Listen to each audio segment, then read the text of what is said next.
Hey, hi. Are you autistic, ADHD, both, or think you might be? I am. Both, that is. And if you're interested in watching some autistic content that's a little bit different from anything else out there right now, then you're in the right place.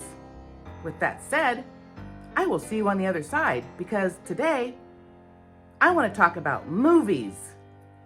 Some people watch movies. I don't think I do that.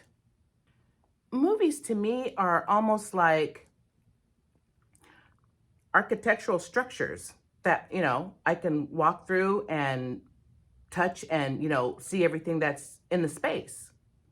And when I'm watching a movie, my brain doesn't want to just sit and watch the movie. I want to go inside the movie and I want to explore in there. Let's see. What would be some movies to give you an example? Okay, like Inception. I don't remember when it came out. I've watched it like 4 or 5 times. It's super cool. Another mind-bending movie I like is Looper.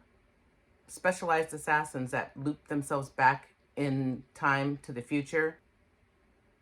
War of the Worlds. That's another good one. All three of those movies have one thing in common. It's not fixed.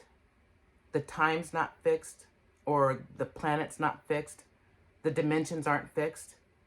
And where things come apart, not that I want to put them back together, but I have to see what the foundational structure is of the movie. I know that sounds crazy. I know. I do enjoy the movie too, though. But I need to get in there. And so I go from like the here, I call it the me. I'm here, the me. But when I'm immersed, I go deep immersed and I am in the movie. I'm either part of the movie and I'm watching what's going on while I'm there, or I'm seeing the movie through the eyes of the main character and I'm seeing things from their perspective. And sometimes I'm seeing things from the perspective of the person that they're with or the perspective of a different camera angle. And my brain does that all at once, which I'm finding out is very unique because I thought everybody did that because I've done it my whole life, I just go deep into movies like that. And then once I'm in there, I'm not following the movie that's been written.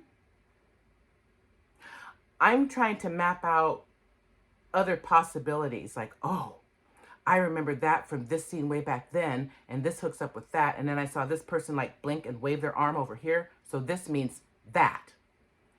So this must mean, that person did it, or this must mean, they're gonna take that. Whatever it is, it doesn't matter.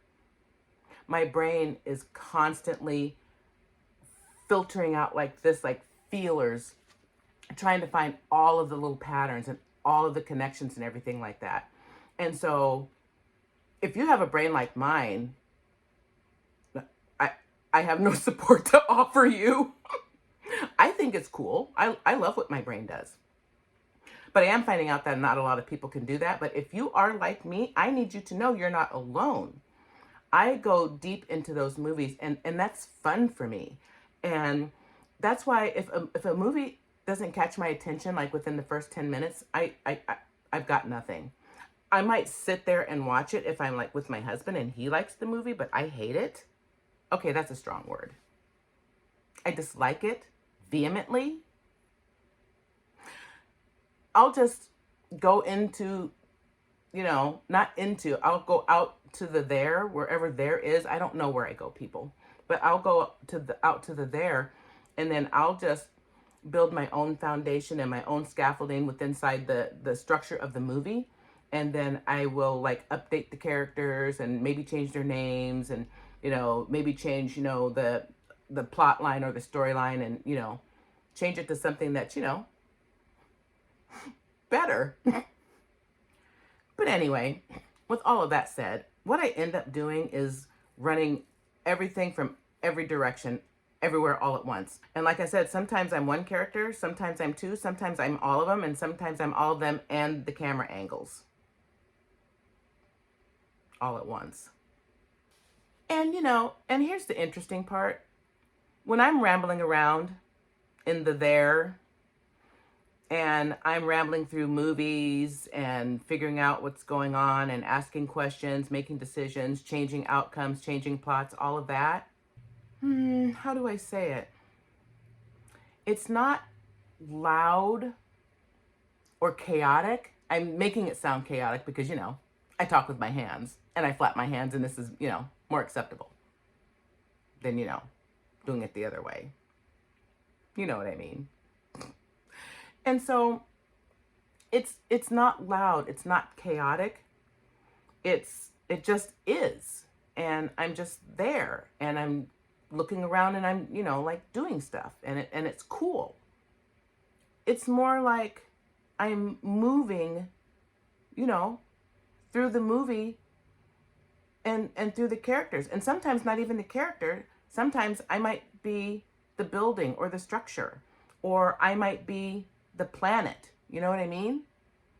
I might be the ship that has a secret from the rest of the crew. I don't know, and that's another thing. I think it's really interesting, people will tell me, that not that I'm cold or heartless, but that I run too deep and too thoughtful sometimes. And I guess that's because I don't give the typical response to things. I don't react. You know what I mean? I prefer to go inward so I can go, wherever I need to be able to reconstruct what's in front of me, whether it's a sentence, a conversation, a report that I have to put together, anything like that. I always try really hard not to just react, but to contemplate and to think things through and to think about my thinking, to try to figure out if it's something that I even want to do. Even something as simple as watching a movie. Do I want to watch this particular movie? That's a thought process. So anyway, I'm not just watching movies. I'm in the simulation.